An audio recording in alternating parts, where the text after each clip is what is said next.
네. 그러면 다음은 좀 더 여러분들께서 궁금해하실 문제들에 대해서 여기 나와 계신 네 분의 멘토분들은 어떤 생각을 하시는지 들어보는 그런 세션인데요. 사실 제가 보기에는 그냥 제가 스스로 판단하기에는 물론 내면을 들여다보면 또 다른 의견이실 수 있을 것 같은데요. 제가 보기에 여기 네 분은 뭔가 내가 좋아하고 잘하는 일을 찾아서 하고 계신 것 같거든요. 근데 아마 여기 앉아 계신 많은 분들의 궁금증 중에 또 고민 중에 하나가 도대체 내가 잘하는 게 뭘까? 내가 좋아하는 게 뭘까? 그러면 그걸 찾으려면 어떻게 해야 하는 걸까? 이런 고민들을 하고 계실 것 같은데요. 그런 고민들 하셨던 때의 기억을 더듬어서 일단은 지금 정말 내가 잘하고 좋아하는 일을 하고 계시는 게 맞는지 그리고 나는 어떤 과정을 통해서 이걸 찾게 되었는지를 소개해 주시면 여기 앉아있는 청춘들에게 도움이 되지 않을까 싶습니다. 분위기를 보니까 제가 말하면 좀 무거워지니까 제가 먼저 얘기를 할게요. 저는 제 얘기보다 강판관이라는 계명대 교수님 말씀 드리고 싶어요. 정혜원 씨가 쓴 여행처럼이라는 책 좋거든요. 그 책 한번 보세요. 거기 나오는데 강판관 교수가 계명대 사학과를 나왔더라고요. 계명대가 그렇게 조망받는 대학이 아니고 지방대학이고 그렇게 행복하지 않으셨을 거예요. 그렇지 않았겠어요? 그래서 계명대 사학과를 나왔는데 뭐를 공부해야 될지, 그러니까 어떤 비전을 가져야 될지에 대해서 되게 흔들렸을 것 같아요. 그리고 이제 시골 출신이고, 내가 시골에서 자라가지고 이제 지방대학교를 한 거죠. 그러고서는 가서 공부를 했는데 공부를 하면서도 뭘 해야 될지 목표점, 인생이 젊을 때 생각하는 것처럼 계획대로 가질 않습니다. 자기 의지라는 시줄이 있다면 그 시대 흐름이나 운대라는 날줄이 들어오거든요. 그 날줄의 강도는 여러분들이 예측할 수가 없어요. 그래서 내가 하고 싶은 일을 할 것이야. 나는 신문 기자가 될 거야. 나는 창업을, 이게 그렇게, 그 세상이라는 건 그렇게 뜻대로 만져지는 물건이 아니거든요. 그 계명대 그분도 보면 강판권 씨도 만나보지도 못했어요. 근데 그래서 들어갔는데 뭐 특별한 비전 없이 논문 졸업하고 취업을 하고 싶은데 취업이 되나요? 취업이 안 되죠. 안 되니까 대학원을 갔죠. 대학원을 가고 싶어서 갔나요? 무슨 뜻이 있어서 아닌 것 같아요. 본인도 그 얘기를 해요. 대학원을 갔어요. 그리고 또 취업이 안 돼? 박사 논문을 썼어요. 박사 논문을 쓰면, 그래서 박사 논문을 쓸 때 뭘 썼냐? 대충 보니까 중국 농민사를 쓴 것 같아요. 계명대 사학과니까. 자기가 왜 중국 농민사를 썼느냐? 자기가 농부 출신이니까 농부가 더 좋겠다. 무슨 뭐 대단한 뜻 없어요. 중국 농민사 썼어요. 써가지고 진짜 힘들게 썼대요. 그러고서 박사학위를 딱 받고서, 야, 드디어 박사학위를 받았다. 이제 인생이 풀리나요? 우리나라에 지금 고학력 실업자가 얼마나 많은데 취업이 안 돼요. 그리고 박사학위 논문 쓰는 동안 썼던 돈들은 다 짐으로 오고 있고, 그러니까 뭘 했냐? 국어 선생님인가? 그 선생님 같은 거를 한 거죠. 그렇게 살다가 무슨 비전이 보이겠어요? 박사학위까지 하고 나이가 30대 중반까지 갔어요. 무슨 비전이 보이겠어요? 근데 이제 이분이 보면 뭐가 있었냐 하면 누가 클래식 음반을 가지고 왔을 때, 형이 가져온 클래식 음반 가져왔을 때 클래식 음반에 궁금해서 왜 베토벤이 유명할까? 라고 하면서 음악을 들었고, 책이 있으면 책을 읽어왔어요. 이제 주변에 좋다는 것들은 왜 그럴까라고 궁금증을 가지고 있었던 것 같아요. 그러다가 신갈나무 투쟁기라는 책이 나왔습니다. 책 좋거든요, 그거. 저는 다 못 읽었는데, 신갈나무 투쟁기라는 책을 보고 나서 이분이 아무것도 할 게 없는 거죠. 계명대 강사 자리에 있었을 것 같아요. 신갈나무 투쟁기라는 책을 보고 나서는, 야, 이거 나무 재밌는데? 근데 난 농부 출신이잖아. 그리고 나무를 많이 아시나 봐요. 전 나무를 모르는데. 그래가지고 뭘 했냐? 계명대학교에 나무가 몇 그루인지 세기 시작했대요.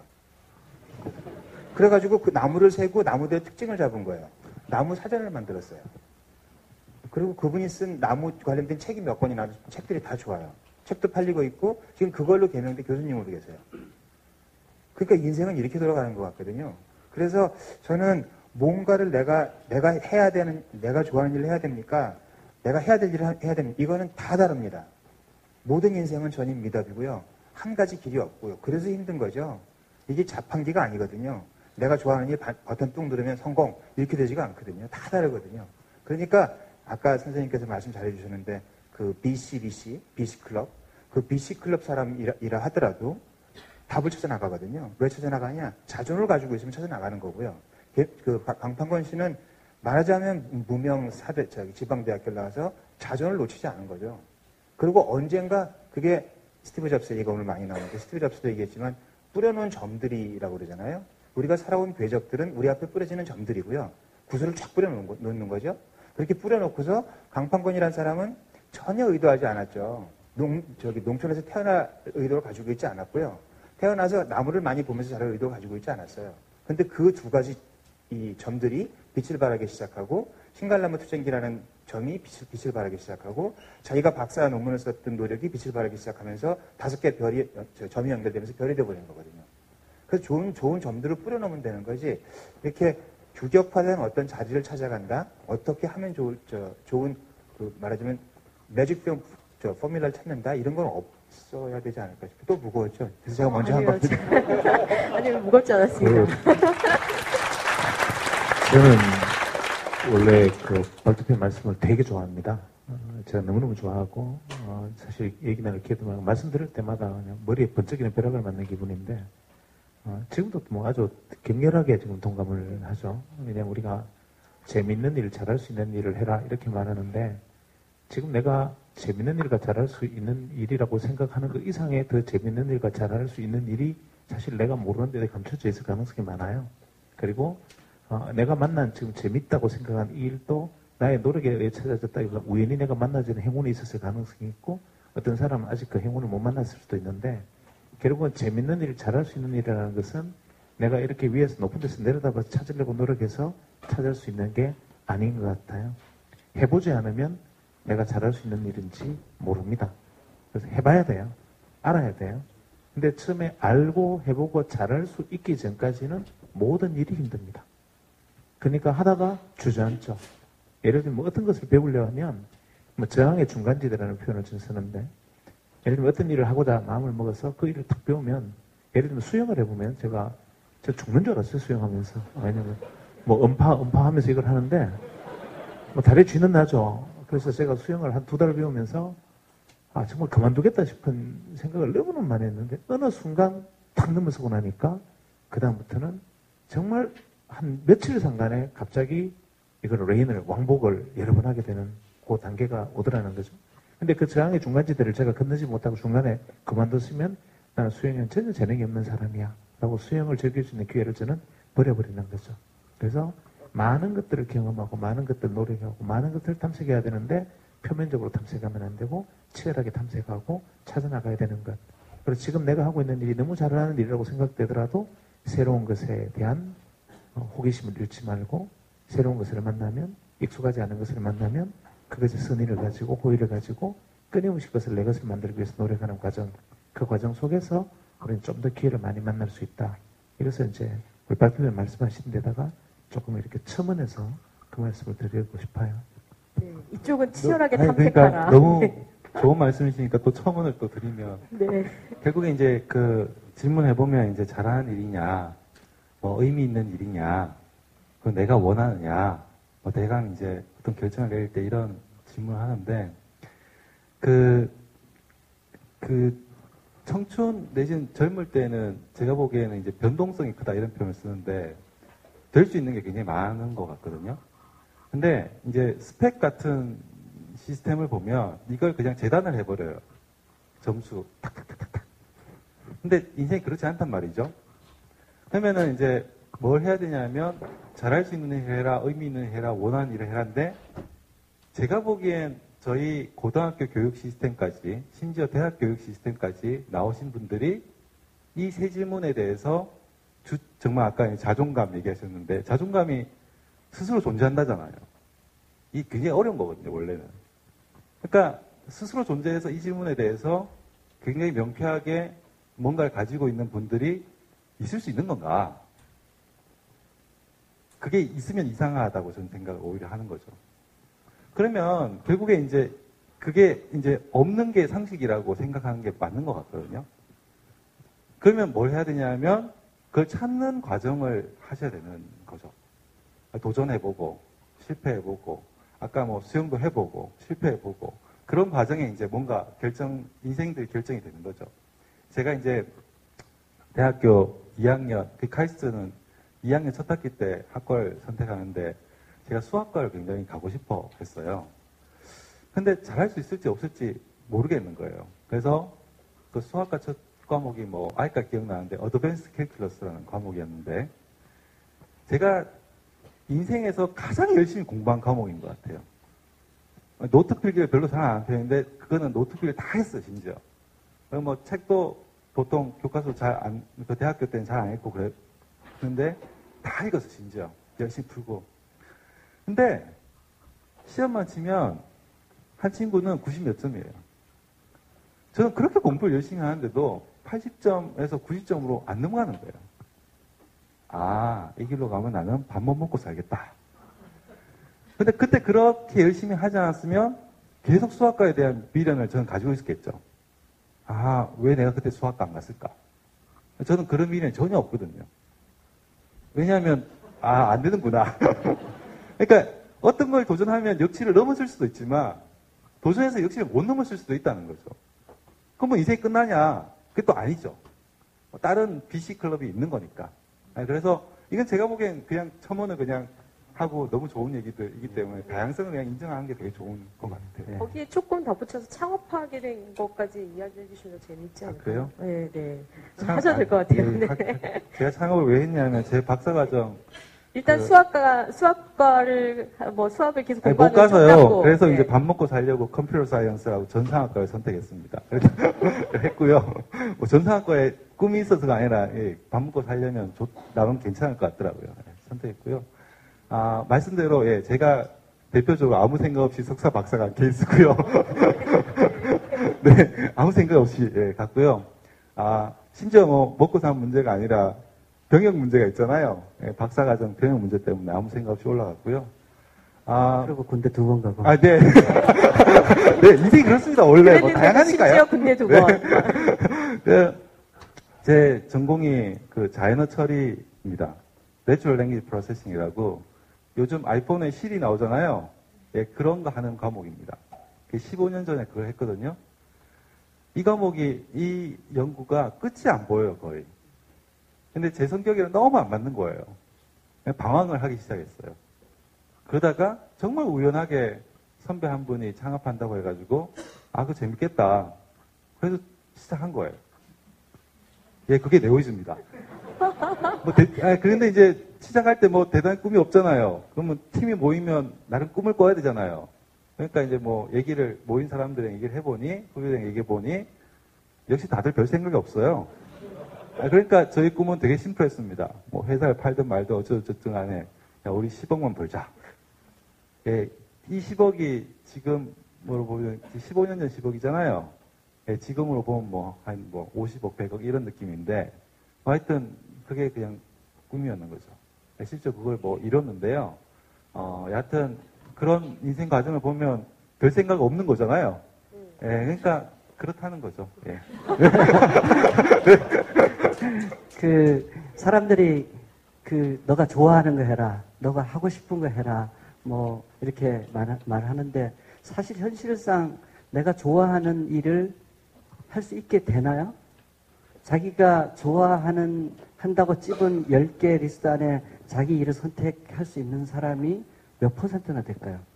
자기가 잘할 수 있는다고 믿는 일을 선택할 수 있는 사람이 몇 %나 될까요? 사실은 내가 좋아하는 일을 선택해서 하는 사람보다 여기 좋은 학교의 경영학과, 경제학과 나와서 국가 경제가 어떻고, 미시 경제가 어떻고, 거시 경제가 어떻고, 국가 경제 이렇게 돌려야 되고, 이런 거 하고 난 뒤에 회사 들어가서 회사 책상 몇 개고 이런 거를 챙기는 총무부에 들어가면 회사 책상 몇 개고, 의자 몇 개고, 몇 개 파손됐고, 이번에 몇 개 사야 되고를 20년간 쭉 관리하시는 일을 할 수도 있다는 거죠. 미시경제, 거시경제 해가지고 나와서 미시경제, 거시경제를 주물떡거릴 수 있는 사람이 몇 명이나 될까? 자기가 할 수 있는 일을 할 수 있는 사람이 거의 없을 거라고 생각해요. 자기가 좋아한다고 자기가 착각하는 그 일을 할 수 있는 사람이 거의 없을 거라고 생각해요. 근데 사실은 그 이유는 뭘까? 여러 가지 이유가 있겠지만 그런 점에서 우리가 현실적으로 좀 받아들여야 되는 것 중에 하나는 저는 같은 맥락인데 내게 주어지는 일에 의미를 찾는 작업. 나한테 현재 주어진 일이 내 인생에 있어서 어떤 의미가 있고 이게 이 사회에서 어떤 의미가 있고 그리고 인류에게 어떤 의미가 있는지를 그 의미의 링크를 계속 찾아갈 수 있는 사람은 그 일을 보석으로 만드는 사람이라고 생각하고요.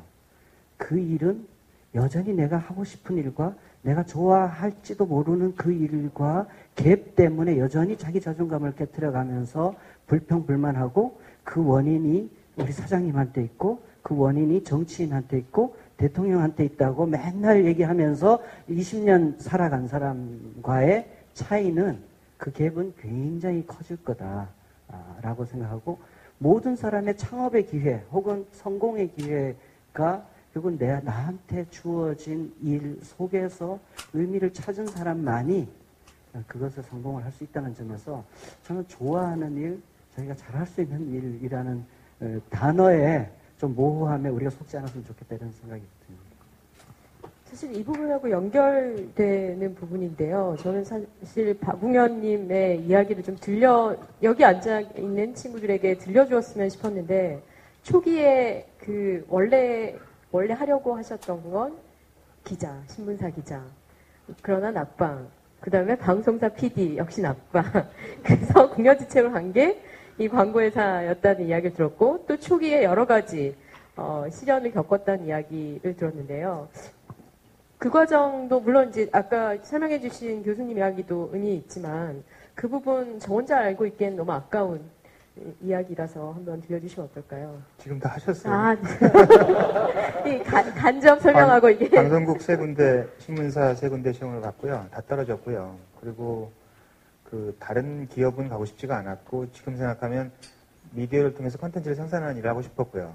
광고도 스타일전엔 들어와 있었어요. 그래서 제가 후배들한테 얘기하는데 나는 광고회사에 가야겠어 라고 하지 말라고 해요. 그러다가 안 되면 구성작가 괜찮아요. 방송작가도 괜찮고요. 그리고 그 게임 회사에서 게임 스토리 잡는 것도 재밌어요, 일. 루포라이터는 어때요? 카피라이터는 어떻고? 내가 하고 싶은 일에 스타일전을 너무 그렇게 좁혀놓지 말라고 얘기를 하거든요. 그게 아까 말씀드린 것처럼 인생이 그렇게 자기 마음대로 되는 게 아니라서. 근데 저는 그때 최선의 선택이 아니었죠. 근데 모든 사람이 최선을 선택할 수는 없거든요. 차선의 최선을 잡으면 되는 거거든요. 저는 차선이었고요.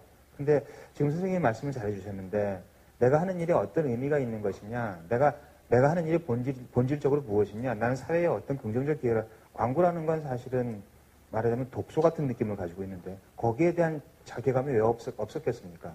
사회 공기, 목탁이 되겠다라는 기자를 생각했던 사람이 자본주의에 말하자면 주부인 광고를 들어갔을 때 온 그 자괴감, 더군다나 80년대 학번으로서 이게 왜 없었겠습니까?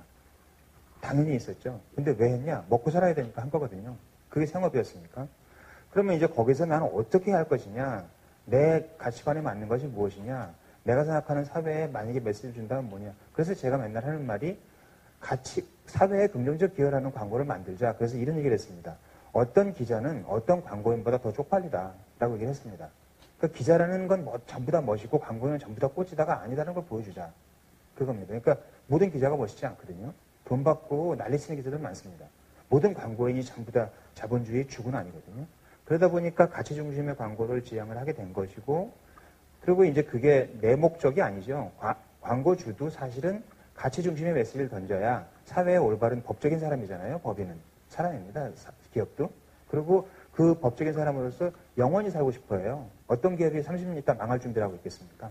그러니까 사회에 올바른 메시지를 던지는 거죠. 그런 메시지를 사는 거고. 그래서 보면 내가 하는 일의 의미를 찾고, 그러니까 내 눈앞에 있는 것에 답이 있어야 됩니다. 답은 여러 군데 있습니다. 신문 기자에도 답이 있을 것이고, 판사에도 답이 있을 것이고, 다 답은 있는데, 내 앞에 있지 않은 답은 내 답이 아닙니다. 어떡하겠습니까? 내가 신문 기자가 안 됐는데, 저기 있는 답을 저걸 계속 후회만 하면 뭘 하겠습니까?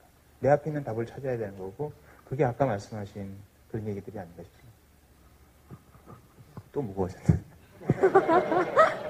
아니에요. 너무나 메시지가 분명하시죠? 정말 항상 살아있는. 들으면 좋은 말씀이라 숙연해집니다. 아, 네. 약기운 때문에 아닐까요? 네.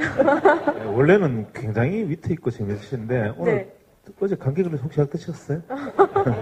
원래는 굉장히 발랄하고 재밌는 분이세요.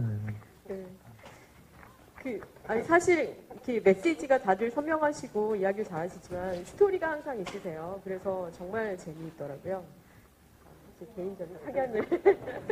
네. 다 학연 얘기하고 있는 네. 네. 진행자가. 사실 여기 계신 분들 다 모두 뭐 그런 이야기 많이 하시지만 세상에 혼자 할 수 있는 일은 아무것도 없다. 그건 정말 스타트업으로 창업을 하신 분도 마찬가지고 광고를 만드신 분도 마찬가지고 저희 뭐 박경철님 같은 경우는 이제 계속 방송을 오랫동안 하셨고 방송도 전형적인 팀 작업이죠. 그러면 혼자 할 수 있는 일은 아무것도 없는데 내 경험을 해보니 난 이렇게 하는 게 잘 되더라. 사실 여기 뒤에 있는 우리 새롭게 시작한 창업을 해서 또 새로운 일에 도전하고 있는 친구들은 우리 팀을 어떻게 하면 가장 최고의 팀으로 만들 수 있을까 이런 고민을 정말 자면서도 할 만한 친구들인데요. 난 이거 하나는 알려주고 싶어. 이거는 내가 이렇게 경험을 보니 물론 이게 답은 아닐 수 있겠지만 내 경우에만 한정된다고 할 수도 있겠지만 이건 참 좋더라. 이런 게 있으시다면 어떤 게 있을까요? 서로 양보? 네. 이게 회사 혹은 네, 회사가 됐든 팀이 됐던 직접 경험이 됐던 간접 경험이 예, 됐던 그러니까 뭐 보낸제스 같은 경우는 또 팀이 있는 회사를 선호하거든요. 네, 그래서 이제 뭐 물론 1인 창조 기업 이런 것도 의미가 있지만 저희는 이제 포커스가 아닙니다. 근데 팀이라는 단어를 얘기할 때 제가 이제 자주 드는 책이 CEO의 5가지 유혹인가? 뭐 The Five Temptation of the CEO인가? 뭐 이런 책이 있어요. 거기 이 메시지를 저는 이제 굉장히 좋아하는데 제가 팀을 하는 사람으로서 저는 칭찬을 거의 안 하는 사람에 속합니다. 그래서 같이 일을 시작하면 요즘은 이제 제가 제 단점을 깨달았어요. 그래서 아예 이제 처음부터 선언합니다. 나는 칭찬하지 않는다. 그런 거를 저한테 기대하지 마라. 대신 그러니까 이제 익스펙테이션이 명확한 거죠. 기대치가. 그 대신 저는 무슨 뭐 개인의 어떤 성공이나 아니면 개인의 아니라든가 그런 걸 위해서 살지는 않는다.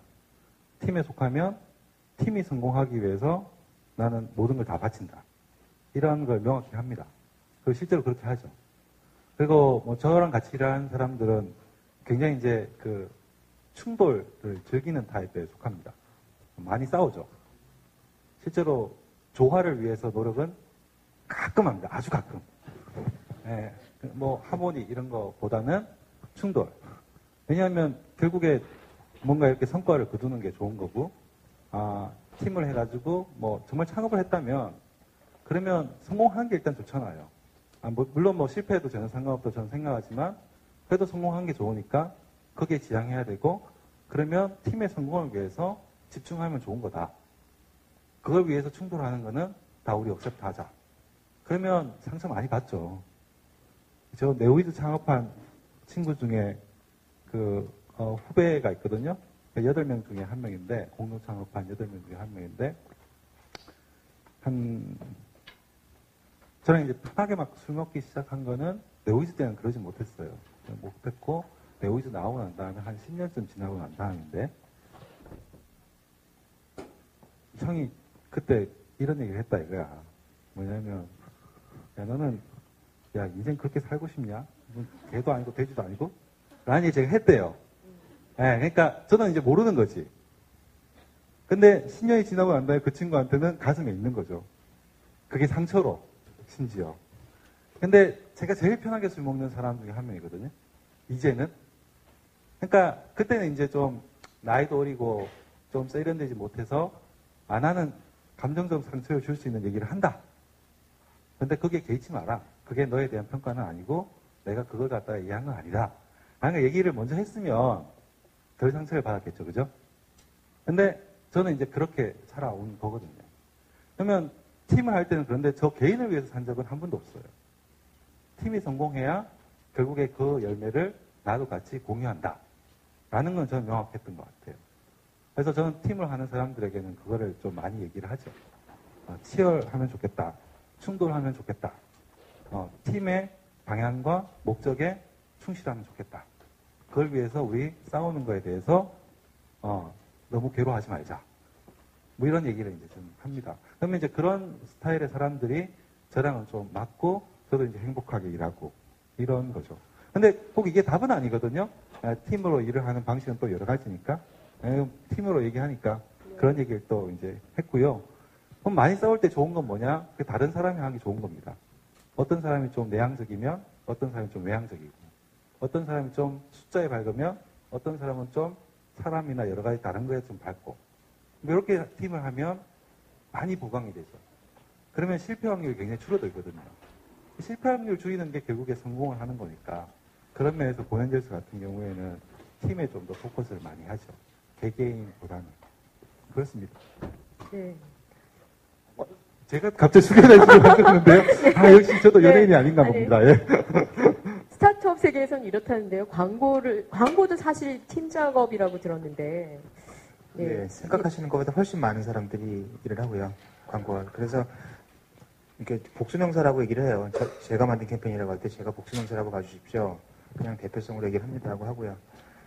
그래서 제가 오늘 좀 말이 많은 것 같아서 한 문장만 말씀드리고 그냥 그 프랑스 속담이라는데 그걸 영어로 옮겨놓은 건데요. 영어 발음이 좀 이해하십시오. 뉴욕에서는 통한 영어 발음입니다.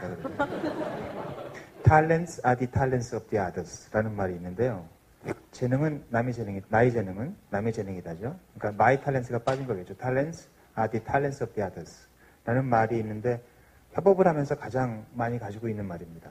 그러니까 남의 아이디어를 부러워하지 말고 사주면 되거든요. 박수 쳐주고 그리고 그 북돋아주고 그걸 어떻게 할 수 있느냐 관점을 가지고 있습니다. 네. 없으신 거 가지고 계신데요. 칭찬 안 하신다면서요. 저도 훌륭하신. 네. 혹시 다른 분들 이거에 대해서 이야기하실 분은 없으시면 다른 질문으로. 그럼 이것도 같은 맥락인데요. 이렇게 팀 작업을 해보고 또 조직을 이끌어보니 참 이런 사람하고 같이 일하는 거 좋더라. 그런 기준이 있으실 것 같은데요. 아마 그런 기준을 이야기해 주시면 여기 앉아있는 청춘들이 많은 도움이 될 것 같거든요. 참 이런 친구들은 탐난다. 네. 예. 그 사실은 이제 저는 제가 강의할 때 두 가지 세상에는 황인, 흑인, 백인 3인종이 있는 것이 아니라 두 인종이 있다. 봉급을 줘본 경험을 해본 인종과 봉급을 받기만 한 인종 이렇게 두 인종이 있다. 네, 예. 이렇게 인종으로 나누고 있는데 사실은 그 창업가가 가져야 되는 사람과 함께 일하는 방법이라는 관점이 좀 다른 것 같고요. 또 이제 그 창업가와 함께 일하는 거에 위치에 있는 사람들의 그 일을 잘 하는 방법이 조금 저는 뷰가 다른 것 같아요. 근데 이제 그 사람은 결국 자기 팔이 안으로 군다고 자기 관점에서 얘기하는 거니까 제가 창업가로서 이제 저희가 직원들하고 같이 일하고 저희 뭐 공동 창업가나 이렇게 일을 해보면서 가장 제가 안타깝게 느끼는 것은 그 봉급을 받는 역할이 내가 현재 하고 있는 일이 이렇게 템포러리로 임시로 지금 하는 거고 언젠간 내가 창업할 거고 혹은 이거는 언젠간 내가 때려칠 목구멍이 포도청이기 때문에 일하는 거라는 생각을 갖고 일하는 사람이 가장 불쌍한 사람인 것 같아요. 저는 회사 할 때 저희 직원들한테 제발 좀 저녁 때 퇴근 후에 우리 회사 저녁 식사는 무조건 공짜니 식사하고 회사에 남아서 회사 일 하라는 얘기 한 게 아니라 제발 책 좀 읽고 공부 좀 해라. 물론 좋고 뭐 친구들 만나고 그렇게 지내는 것도 좋지만 일주일 내도 친구들만 만나는데 너의 인생을 낭비하지 마라. 그러니까 너가 좋아하는 일을 발견하기 위해서 잘할 수 있고 좋아하는 일을 발견하기 위해서 시간을 쏟아라. 그리고 그 좋아하는 일과 내가 회사에서 하는 일 사이의 갭이 항상 있죠. 사실은 회사가 요구하는 일과 내가 하고 싶어하고 잘할 수 있는 일 사이의 갭이 항상 있지만 그 갭을 좁혀가려고 노력하고 그 갭에서 그럼에도 불구하고 그 회사가 원하는 일과 내가 하고자 하는 나의 인생의 목표 사이의 갭이 180도 틀리면 빨리 회사를 옮겨야 되고 우리 회사 그만둬라. 나도 원하지 않는다. 그러나 적어도 90도 이하로 내려가서 약간 사각지대가 있지만 약간의 사각은 있지만 비슷한 방향이라면 회사를 위해서 일하지 말고 너 스스로 당신 스스로를 위해서 일을 해라. 제가 이제 그렇게 열심히 일했지만 효과가 없는 것 같더라고요. 잘. 근데 사실은 제일 좋아하는 사람은 회사를 위해서 권사장님한테 와서 충성하려고 하는 사람은 저는 싫어합니다. 충성한다. 권사장님을 위해서 일하겠습니다. 이런 사람이 있으면 저는 굉장히 너 나중에 인생 나는 우리 가족도 인생 책임지기 굉장히 힘든데 너까지 난 못 책임진다. 나는 너 분명히 못 책임진다고 내 얘기한다. 너 인생은 너가 책임져야 된다. 그렇기 때문에 너가 우리 회사에서 일하는 것은 너의 인생을 위해서 일해야 된다. 그리고 그 목표와 회사의 목표가 어느 정도 일치하면 열심히 일해라. 근데 그 열심히 일하는 게 너의 인생을 위해서 일하고 그 결과로서 회사의 결과가 좋아지면 나도 좋다. 방향이 완전히 틀리면 빨리 얘기해서 떠나라. 제가 이제 그렇게 얘기하는데 아까 전 똑같은 일입니다. 자기가 현재 하고 있는 일이 회사에서 주어진 일이지만 그 일에 있어서 자기 인생의 그 일과 연장선에서 자기 인생의 목표를 정해놓고 그걸 위해서 자기를 열심히 개발하는 사람은 회사에서 훌륭한 인재가 된다. 저는 그렇게 그런 사람과 저는 일을 하고 싶어. 어떻게 보면 이제 봉급을 주냐 안 주냐 이런 너무 이제 이분법적인 논리보다는 좀 진부한 단어가 있죠. 아주 이런 관점을 설명하기 위한 진부한 단어가 제가 보기엔 주인의식이라는 단어거든요. 저희 사회가 쓰는 굉장히 진부하지만 사실 의미 있는 단어가 저는 주인의식이라는 단어 같은데. 진짜 주인 아닌데 주인의식을 가지라고 하는. 그러니까 이제, 그래 이제 제가 보기엔 이렇게 잘못 전파가 되고 있어서 이제 주인의식이라는 게 이제 좋은 단어로 이제 안 받아들이실 텐데 제가 보기엔 결국에 이제 뭐 오너십이라고 표현할 수도 있고 주인의식이라고 표현할 수도 있고 자기 삶을 주체적으로 산다 이렇게 표현할 수도 있고 뭐 어떤 표현이 되든지 상관없습니다만은 결국에는 그 팀의 구성원이 되려면 결국에 자기가 있어야 되는 거거든요. 자아가 있어야 되는 거죠. 그래야 팀의 의미가 있는 거거든요. 그러니까 누구가 말하는 걸 따라가면 팀의 구성원으로 밸류가 그런 건 아웃소싱이 이 사회에 좋으실 것 같아요. 그래서 이제 뭐 공급단 이제 너무 그 안에 바톤을 또 넘겨 다른 단어를 쓰는 게 좋을 것 같아요. 봉급을 주는 사람과 그렇죠. 좀 더 순화시켜 주시죠. 저는 업의 특성이 있을 거예요. 저희가 하는 일은 지금 IT 업종이랑은 많이 달라서 그러다 보니까 어떤 사람들이 좋으냐면 감정이입을 잘하는 사람들이 좋아요. 무릎에 힘이 빠지고 소름이 돋고 잘 웃고 잘 울고 이런 사람들이 일을 잘하더라고요. 그게 감수성이거든요. 무릎에 힘이 빠지고 잘 웃고 잘 운다는 거는 그 사람이 되어보는 거거든요. 근데 광고는 그 사람이 되어봐야 되는 거라서 그런 사람들이 제일 일하기는 좋은 것 같아요. 제 입장에서. 역시 다르죠. 네. 굉장히 중요한 말씀하신 것 같아요. 저는 그냥 앞으로 패러다임이 바뀌면 어떻게 바뀔 거냐 고민을 해보면 앞으로 리더십을 가진 사람도 마찬가지고 역량을 발휘하는 사람도 마찬가지고 팔로미가 이제 예전까지 우리가 갔던 방식이고 누군가가 뛰어난 이 종마 하나가 앞으로 질주를 하면 뒤에 따라가는 그런 시스템이었으면 위드미 손을 내밀고 옆으로 잡고 같이 움직일 수 있는 이 공감형의 인재가 리더도 되고 조직 안에서도 가장 효율성을 발휘할 수 있는 사람이 될 텐데 근데 문제는 위드미 하면 같이 가자 했을 때 같이 가도 돼 하고 쳐다보게 되거든요. 아무나 같이 갈 수는 없잖아요. 이 사람 믿을 수 있어야 돼요. 이 사람 믿게 하는 거는 뭐냐 진짜 공감을 발휘할 수 있어야 되고 내가 그 입장이 될 수 있어야 되는데 지금 아직도 이 기성세대 이 두 가지 리더십이 치니까 굉장히 내가 뭐냐면 회장실에서 폼 막 잡다가 직원 회식 때 나가고 청바지고 노래 한번 부르면 내가 막 망가지면서 너는 굉장히 공감형 리더가 된 것처럼 이 착각에 빠지는 이런 분들 계시잖아요. 그러니까 꼭 누구를 말하는 그런 건 난 누구를 지칭한 것 같은데. 이렇게 예를 들면 그건 오히려 더 수직적인 모습을 완고함을 보여주는 것이고요. 바로 그런 측면에서 진심으로 나를 믿게 만드는 것, 믿게 만드는 제일 큰 힘은 공감인데 그런 공감을 이끄는 힘은 뭘까? 말씀하신 대로 감정이입이고 더 중요한 것은 말과 행동이 하나가 되는 이렇게 말이 지나치게 질주하고 행동이 뒤에 따라가지 않고 내가 행동할 수 있는 만큼 말하면서 나아가는 아마 이런 형태의 사람의 인재상이 앞으로 리더십도 발휘하고 굉장히 효율성을 발휘할 수 있는 어떤 그런 힘이 되지 않을까라는 생각을 좀 주시하면서 두드러지는 분들을 보면 정치, 사회, 문화 각 분야에서 이런 분들이 부상하고 있다 이런 느낌을 받아요.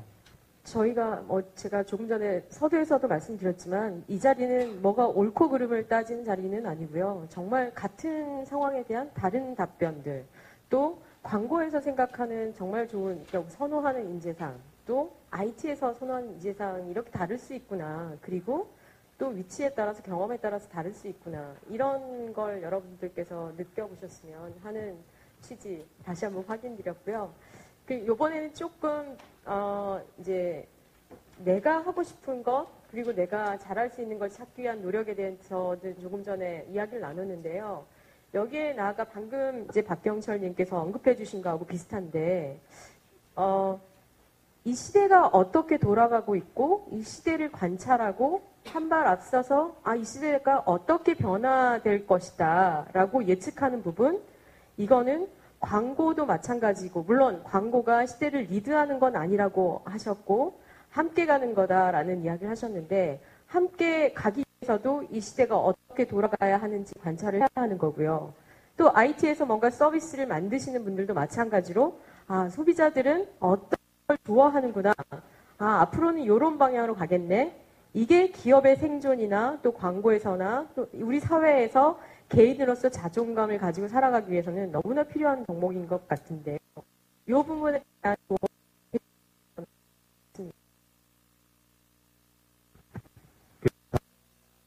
어떤 것이 됐겠냐 이런 질문을 하신 거죠? 네, 그러니까 시대를 관찰하고 그것에 대해서 내가 준비를 하려면 항상 어떤 것들 노력을 해야 되는지. 저 죄송합니다. 감기약 때문에 집중력이 떨어졌어요. 네. 내가 변해야죠. 왜냐하면 스스로 변하지 않으면 변화가 보이지 않습니다. 내가 빨리 달리는 KTX 안에 사람이 타고 있는가 보려고 길거리에서 KTX를 쳐다보면 야구공처럼 지나갑니다. KTX에 누가 타고 있는가를 보려면 하다못해 슬리퍼를 벗어들고 미친 듯이 KTX를 따라가면 이게 기차라는 건 압니다. 하지만 그 안에 누가 타고 있는지를 아는 제일 좋은 방법은 KTX 안에 타는 방법이죠. 내가 달리는 KTX 안에 타고 밖을 내다보면 밖에서 있는 사람은 나를 아무리 찾아봐도 지나가는 바람처럼 보이지만, 내가 달리고 있는 KTX 안에 서 있는 바깥에 환송하고 있는 사람들, 나를 쳐다보려고 하는 사람들 보면 그 얼굴 땀방울까지 보입니다. 내가 빠르게 변하고 있으면 상대적으로 모든 것이 보이지만 내가 멈춰 있으면 보이지가 않아요. 내가 만약에 패러다임이 현재 어떤 국면이, 시대가 혹은 어떤 새로운 산업의 기회가 내 눈에 선명하지 않다면, 안개처럼 뿌옇다면 어쩌면 내가 발걸음이 느린지도 몰라요. 내가 빠른 속도로 변화하고 있으면 내가 바르게 달리면 달리는 만큼 조금 더 안개는 그쳐지고 본질이 선명하게 드러날 수 있는 기회, 즉 내가 변함으로써 변화를 이해할 수 있다. 그냥 가만히 있어서 변화를 들여다보려고 아무리 예측해도 변화를 읽을 수가 없다. 내가 스스로 변해야 된다. 이게 이제 예전에 지금과 같은 우리가 이노베이션 이런 이야기를 하는 지금 시대가 아니라 이미 3,500년 전에 인류가 살아가는 삶의 지혜로 그런 얘기를 했습니다. 예전에 주역 같은 책에서도 무서운 말이지 않습니까? 궁적변, 궁하면 변해라. 궁하다는 것은 막혀있다는 뜻이고, 막혀있다는 것은 뜻대로 안 된다는 뜻인데, 뜻대로 안 되면 뭐든지, 예를 들면 연애도 뜻대로 안 되면 어떻게 해야 되겠습니까? 내가 변해야죠. 내가 일이 혹은 사업이 혹은 어떤 삶이 뜻대로 잘 되지 않으면, 막혀있다면, 궁하다면 왜 저래라고 말해주면 내가 변하면 되고, 궁적변, 변적통, 그렇게 변함으로써 비로소 그 막혀있는 것이 뚫리면서 통하게 되고, 통적구, 그렇게 통하게 됨으로써만 비로소 영원하리라, 멈추지 않으리라. 이게 신석기 시대에 모래무집하던 사람들이, 그때 비살무늬 토기 만들던 사람들이 한 말입니다. 비살무늬 토기 빚던 사람들이 궁하면 변해라 이렇게 말했는데, 몇천 년이 지난 지금도 이노베이션 이러고 있잖아요. 그만큼 변화는 중요한 코드이기도 하지만 변화하기 어렵다. 그리고 변화는 이해하기 어렵다. 하지만 변하는 것만이 생존의 원리다. 이런 것을 역설적으로 할 수 있는 것 같아요. 변화를 꼭 변화라는 것을 읽기 위해서 노력하되 안 읽히면 내가 변하지 않고 있다는 것을 기억해라. 이런 말씀을 드리고 싶어요. 변화에 제가 좀 드리고 싶은 얘기 중에 하나는 변화가 뭘까 이렇게 생각하면 결국은 변화는 관성에서부터의 탈출이다 이렇게 말할 수 있을 것 같습니다. 사실은 많은 사람들이 관성은 자연의 법칙이기 때문에 그냥 그렇고 그런 성공, 현재 내가 누리고 있는 그렇고 그런 성공에 올라타고 있으면 그게 영원히 계속될 것 같은 그런 생각을 갖게 되죠. 그래서 그런 점에서 저는 변화를 우리가 할 때 저 개인적으로도 저도 학교 졸업하고 직장생활 12년, 11년 하고 그만두고 회사를 좀 늦게 35세 시작했지만 했고 회사를 12년 하고 모든 걸 깨끗하게 정리하고 또 다시 이 프라이머라는 이제 직원이 한 명도 없는 회사를 다시 시작을 했었는데 변화를 하는 가장 좋은 길은 여러분들의 과거로부터의 단절을 하는 거죠. 여러분 좋은 학교를 나왔으면 그 좋은 학교 간판과 이름과 좋은 학교의 그 영향력이 미쳐지는 과거를 단절시켜 보고 백이종군해 보는 거죠. 백이종군하고 다시 맨 땅에서 내가 과연 서바이벌 할 수 있는지를 아는 것. 근데 사실 우리가 이제 수명이 굉장히 길어지죠. 이제 원치 않게 어떤 할머니가 제가 기사를 봤더니 90살에 대학을 들어갔어요. 그 할머니 하시는 말씀이 자기는 한 65이나 70쯤 되면 죽을 줄 알아서 그냥 그 직장을 은퇴하고 한 10년 놀았는데 90살까지 살 줄을 몰랐다는 거예요. 너무 지겨워서 내가 90살까지 살 줄 알았으면 뭔가 딴 걸 했을 텐데 20년을 기다렸다는 거예요. 죽기를. 안 죽어서 내가 90살에 다시 대학을 들어간다. 이렇게 기사를 보고 제가 우리가 그렇게 될 가능성이 있는 사람들이 여기에 있는 거죠. 우리 인생이 앞으로 자기의 과거의 단절을 10년 혹은 20년에 한 번씩 단절시키고 백이종군하는 훈련을 해보지 않은 사람은 우리 할아버지 할머니처럼 야야 맨날 야야 좀 놀러 와라 이렇게 맨날 하잖아요. 나이 들어서 야야 좀 제발 좀 전화 좀 해라 집에서 그런 사람이 있고 어떤 분은 저 강원도 시골 오지에 들어 박혀 있는데도 철면피 아무도 모르는 사람들이 찾아가서 열흘씩 머무르면서 사귀는 사람 있잖아요. 이외수 씨라고 우리가 땡땡 이럴 때 이 땡땡. 네. 우리가 이제 수명이 길어졌을 때 우리가 대비하는 중요한 길은 과거로부터 계속 단절해가면서 자신이 기존에 누렸던 기득권을 계속 버리면서 백이종군을 해보는 훈련을 젊었을 때부터 계속하고 그 중에 저는 하나가 젊었을 때 가장 하기 좋은 창업이라고 생각해요. 네, 저희가 이번 행사의 주제를 청춘이라고 했기 때문에 계속 청춘이라는 단어가 반복되는데요. 마무리를 하는 멘트로서 내가 20대 청춘이라면 나는 이거 한번 해보고 싶다가 있거나 아니면 그런 조언을 해주시거나 아니면 이 자리에 계신 여러 청춘들께 마지막 멘트를 이렇게 원래 시작했던 순서대로 하면서 마무리하도록 하겠습니다. 반대로 할까요? 네. 아무래도 네. 연륜이 있으신 분이 마무리해 주셔야 네. 자리가 잘 끝날 것 같으니까. 네, 알겠습니다. 오늘 계속 이제 나온 얘기지만 결국에 이제 저희 사회도 계속 다양성을 포용하고 어떻게 보면은 다양한 삶이 녹아나야 된다고 자꾸 믿고 그렇게 이제 발전해 나가는 과정이라고 생각하거든요. 그런 관점에서 이제 창업이라는 것도 어떻게 보면은 다양한 삶의 형태 중에 하나죠. 물론 이제 아직까지도 추석에 내려가서 창업한다고 얘기하면 어머님, 아버님이 걱정하는 단어긴 하지만 그래도 삶의 어떤 다양한 형태 중에 하나가 나오는 거거든요. 근데 이거는 제가 보기엔 어떻게 보면 저희 사회가 발전하지 않으면 반드시 갈 수밖에 없는 길입니다. 그렇게 갈 거고요. 그렇기 때문에 본인의 삶을 너무 다른 사람이랑 비교하거나 걱정하거나 하지 말고 어떻게 보면 그냥 편안하게 내지 좀 더 치열하게 한번 도전해 보는 거는 제가 보기에는 그 청춘일 때 굉장히 의미 있는 경험일 거다. 그래서 심지어 실패하더라도 그 실패한 경험이라는 건 결국에 자기 거가 되는 거잖아요. 네, 그런 관점에서 지금 현재 사회가 변하고 있으니까 한 번쯤 도전해보는 형태 중에 하나로 선택하시는 건 굉장히 좋은 선택인 것 같다 정도로 저는 말을 마무리하겠습니다. 창업을 무슨 성공을 해야 되겠다, 내가 유명해져야 되겠다, 큰 돈 벌겠다라는 목표가 아닌 창업이라는 경험을 해보겠다라는 목표로서 꼭 창업을 한 번 혹은 두 번을 해보시어 저는 권하고 싶습니다. 네, 이쪽은 창업 선물 세트였고요. 네. 네. 기계치의 A형으로서 창업 얘기하기는 좀 힘들 것 같고요.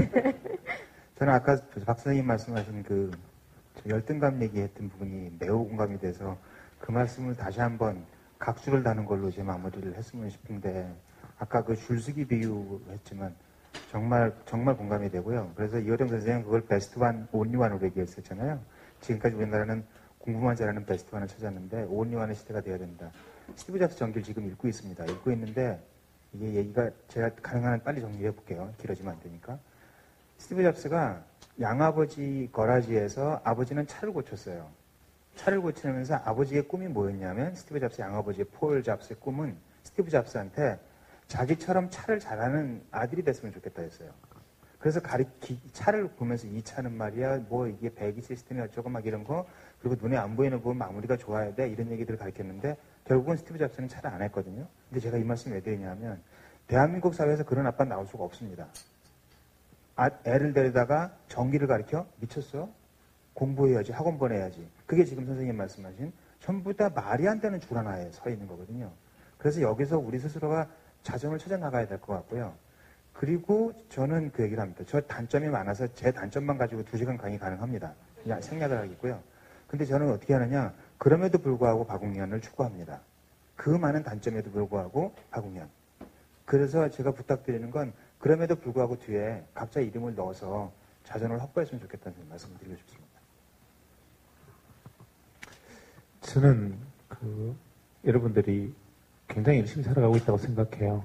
요즘 뭐 도전 안 한다 그러면 모르는 사람들이 하는 얘기고 다들 치열하고 뜨거운데 제 개인 경험으로 저는 제 인생에서 가장 힘들고 뜨겁고 열심히 살았던 시기가 27살이었는 줄 알았습니다. 인턴 때.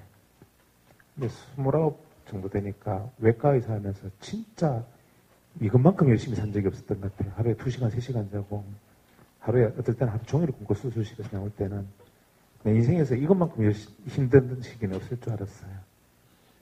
근데 올해 지나고 나니까 제 인생에서 올해만큼 열심히 살았던 적이 없던 것 같아요. 근데 고마워요. 왜냐면 제가 20대 때 제 인생에 가장 열심히 살았던 게 아니고 48살에 내 인생에서 가장 열심히 살았다는 생각이 들 수 있다는 거. 제가 다른 것은 아무것도 여러분에게 내세울 게 없지만 딱 그거 하나만은 여러분에게 후배들에게 저와 같은 생각을 할 수 있는 삶을 살았으면 좋겠어요. 20살 때는 이때가 가장 내가 모든 것을 소전했던 시기다. 30이 되면 내 인생이 가장 뜨거웠던 시기다. 40이 되면 내 모든 것을 태워버렸던 시기다. 60이 되면 나를 완전히 녹아버린 시기다. 이런 삶. 그것이 꼭 워크하드, 열심히 일하라 이것이 아니라 나의 모든 것. 그것이 청춘이다. 평생 청춘으로 살아가라 이런 얘기 들려주고 싶어요. 네.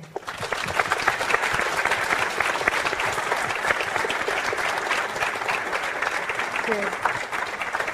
오늘 청춘 창업 콘서트 마지막에 너무나 멋있는 메시지를 주셨네요. 저희 여기에 계신 분들, 여기 연단에서 오늘 콘서트를 같이 만들어주신 분들, 그리고 저희와 함께 호흡해주신 여러분들, 평생 청춘인 그런 날들로 채워졌으면 합니다.